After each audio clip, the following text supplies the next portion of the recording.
Alright, I'm having a lazy Sunday today, so we're doing videos about music rather than songs. The untold truth of Elvis's last show. So yeah, this should be interesting. Let's go. Elvis Presley's final concert wasn't meant to be his last. The singer was only 42 years old and was scheduled to go on tour again shortly after his untimely passing. But a lifetime of fried peanut butter, bacon, and banana sandwiches, accompanied by a decades-long indulgence in narcotics, brought the King's career and life to an unexpected end. The last live show that Presley ever performed occurred in 1977. The day was June 26th. A date that kept popping up in Elvis history. It was his manager, Colonel Tom Parker's birthday. Plus, according to Rolling Stone, Elvis was first called to the Sun Records office on June 26, 1954. 3 years to the day after that, he spent his first night at Graceland. On June 26, 1979, Elvis's father died of heart failure. What could it all mean? It's all connected. A web of conspiracy that goes all the way to the top.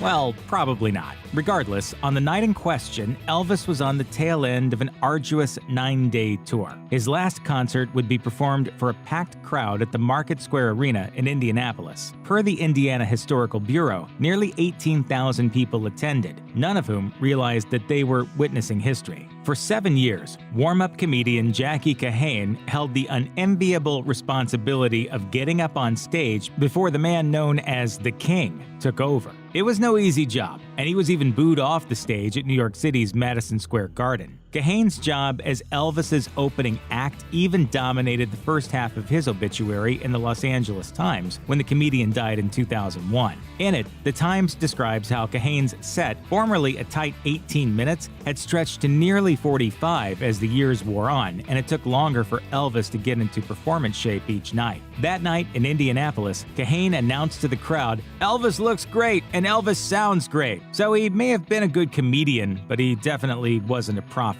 Nevertheless, as Kahane left the stage that night, few could have predicted things would come to an end for the King quite so abruptly. If you're wondering how much it cost to see Elvis Presley on the night of his death, it was only $15 a ticket, or just over $65 in modern dollars adjusted for inflation. Even more surprisingly, tickets were still available for purchase the evening before the concert, per the Indiana History blog. Quite the bargain for an up-close look at one of the era's defining stars. Aside from Kahane, that evening's opening acts included a brass band and some soul singers. In fact, those openers performed for almost an hour and a half before fans would catch sight of the man they'd all been waiting for. The Indianapolis Star noted that for the Monday evening performance, Elvis had donned the now iconic white and gold jumpsuit, maybe to better facilitate the dance moves that still drove the audience wild. Of particular note to the reviewer, Elvis had limited his karate moves that evening, but nevertheless bounded on stage to kick off the show with a rendition of C.C. Rider, and still threw in a few of his signature leg jerks from his early days. For fans, it was a remarkable performance, especially given how difficult 1977 had been thus far for the King.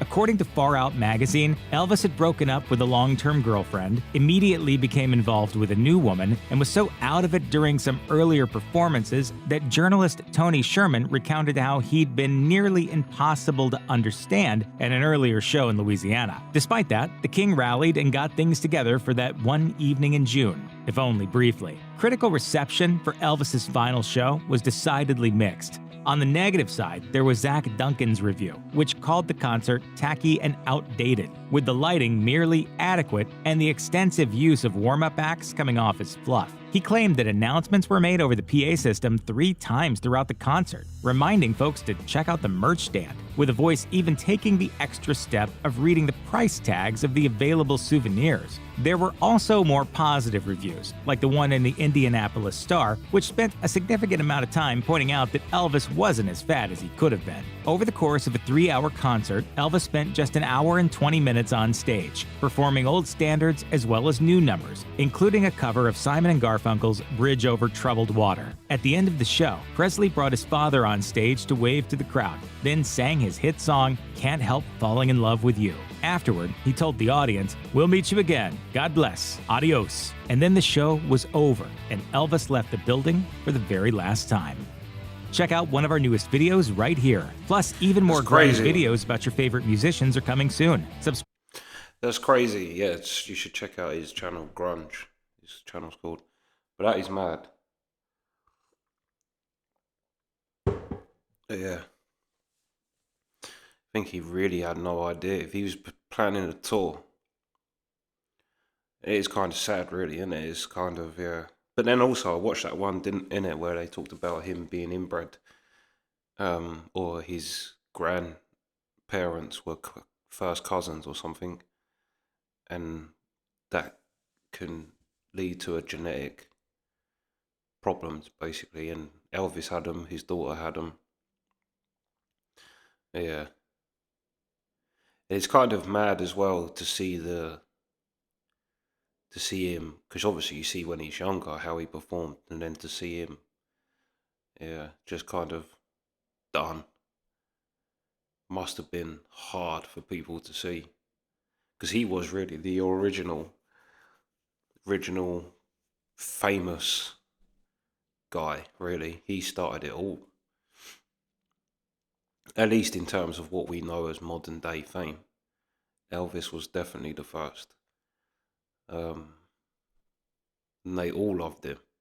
Every band in the 60s talks about the impact Elvis had on them. From the Beatles, Stones, Doors, all of them. They all loved Elvis. But anyway, that's the reaction. Sweet.